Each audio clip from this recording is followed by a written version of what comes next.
Días, buenas tardes y buenas noches, profesor y compañeros, y a todo aquel que me ve en el video.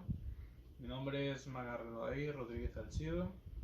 Soy estudiante de la Facultad de Derecho en la Universidad de UABC. Voy en el grupo de el 110 y este video va a tratar sobre la lucha sobre el derecho, qué tanto abarcó, qué fue, y al final daré una breve conclusión. Espero el tema quede un poco claro y pues vamos al video. Para entender la lucha sobre el derecho, primero tenemos que saber qué es el derecho. El derecho es una idea práctica, es decir, indica un fin y como toda idea o tendencia es esencial doble porque encierra en sí una antesis, en el final y en el medio. No basta investigar el fin, se debe además mostrar el camino que él conduzca. He aquí dos cuestiones a las que el derecho siempre procura una solución, hasta que el punto que pueda decidirse que el derecho no es ningún conjunto y cada una de sus partes, más que constante respuesta, es aquella de doble pregunta. No hay un solo título que sea el ejemplo de la propiedad, ya que en las obligaciones en que la definición no sea necesariamente doble y que diga el fin que se propone y los medios para llegar a él. Más el medio, por más variado que sea, se reduce siempre a la lucha contra la injusticia. La idea del derecho encierra una antesis que nace desde una idea, de la que está completamente inseparable, la lucha y la paz. La paz es el término del derecho, la lucha es el medio para alcanzarlo.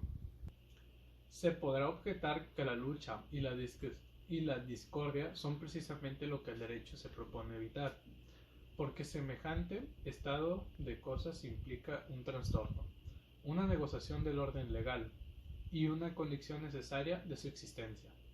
La objeción podría ser justa si se tratase de la lucha y de la injusticia contra el derecho, pero aquí se habla de la lucha del derecho contra la injusticia. Todo derecho en el mundo debió ser adquirido por la lucha. Estos principios de derecho que están hoy en vigor han sido indispensables imponerlos por lucha de lo que estaban, por lo que todo el derecho, tanto el derecho de un pueblo como el de un individuo, supone que estaban en el individuo y el pueblo dispuestos a defenderlo. El derecho es una idea lógica, sino una fuerza. He ahí que la justicia, que sostiene en una mano la balanza, donde pesa el derecho, sostiene la otra espada que sirve para hacerle efectivo. La espada sin la balanza es la fuerza bruta, y la balanza sin la espada es el derecho en su impotencia. Se complementan recíprocamente, y el derecho no reina verdaderamente, más que en el caso que la fuerza desplegada por la justicia para sostener la espada, igual a la habilidad que emplea al manejar la balanza. El derecho es el trabajo sin descanso, y no solamente el trabajo de los poderes públicos, sino también el de todo el pueblo. Si abrazamos en un momento dado su historia, nos presenta nada más y nada menos que el espectáculo de toda nación, desplegado sin cesar para defender su derecho a tan penoso esfuerzo como le hizo para ir desenvolviéndose en su actividad de la esfera de la producción económica e intelectual. Todo hombre que lleva en sí la obligación de mantener su derecho, toma parte en este trabajo nacional y contribuye en lo que puede realizar el derecho sobre la tierra.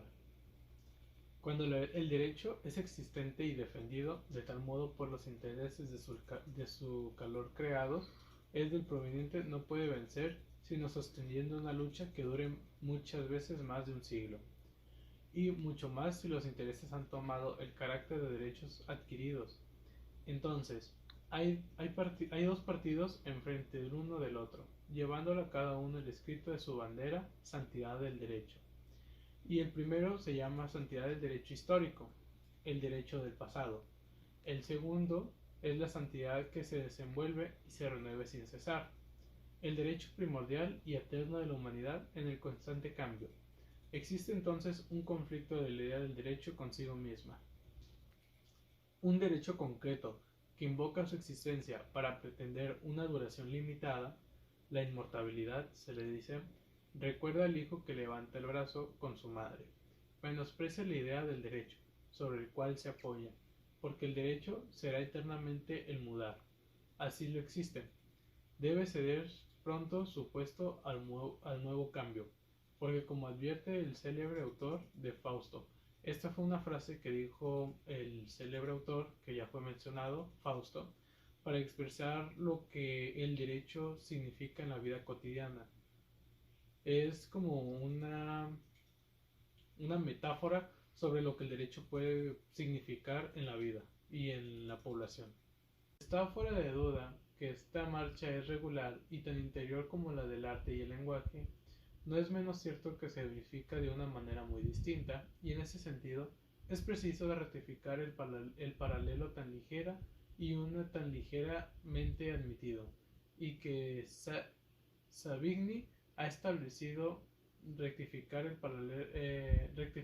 derecho en una parte y el lenguaje en la parte de la otra. La lucha por el derecho concreto de que vamos a hablar en esta segunda parte tiene como causa una lesión y una sustracción de este derecho, de que ningún derecho, tanto de los individuos como el de los pueblos, esté fuera del cambio y variación. Resulta que esta lucha puede verificarse en todas las esferas del derecho, desde las bajas regiones del derecho privado hasta las alturas del derecho público y del derecho de gentes.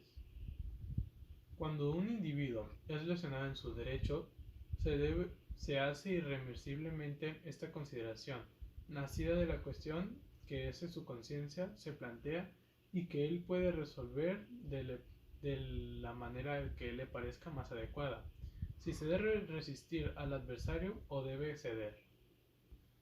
Cualquiera que sea la solución, deberá ser siempre un sacrificio, o bien ha de sacrificar el derecho o la paz al derecho. La cuestión de presentar en estos términos parece limitarse a saber cuál de ambos sacrificios es menos honoroso. El rico, por ejemplo, podrá en su caso abandonar por la paz una suma para él que es muy insignificante, una suma que él considera muy mínima, mientras que un pobre podrá sacrificar la paz que para él sería la misma suma de relativa importancia. Es decir, si dividimos entre clases sociales, un rico podrá dar como ese sacrificio, una mínima cantidad, sin que él sienta un esfuerzo o una pérdida hacia ese valor, mientras que una persona de bajos recursos puede sentir que ese dinero o ese valor, ese sacrificio, no lo va a recuperar en poco tiempo, ya que para él es una cantidad muy grande. La lucha por el derecho no sería, pues, más que una pura regla de cálculo en la que la posesión de un lado, las ventajas y de otro, y las pérdidas y de esta especie se balancean sobre la decisión. El derecho es considerado en su desenvolvimiento histórico que nos representa, pues es la imagen de la investigación y de la lucha, en una palabra, de los más penosos esfuerzos. El espíritu humano que se informa inconscientemente del lenguaje no encuentra violencia ni resistencia. En el arte no tiene otro enemigo que vencer a su pasado. El gusto existente, pero no es así en el derecho, sino tanto es más bien como un fin, colocado en medio de estos confusos engranajes donde se mueven todos los esfuerzos y donde se ventilan todos los diversos intereses de los hombres, el derecho del estudiar y buscar sin cesar el verdadero camino y ya al haberlo encontrado, derribar todos los obstáculos que se oponen e implican avanzar. Si esta fuera de una duda que es una marcha es regular y tan interior como la del arte y el lenguaje, no es menos que se verifica de una manera muy distinta, y en ese sentido es preciso mencionar que es verificada de una manera muy distinta.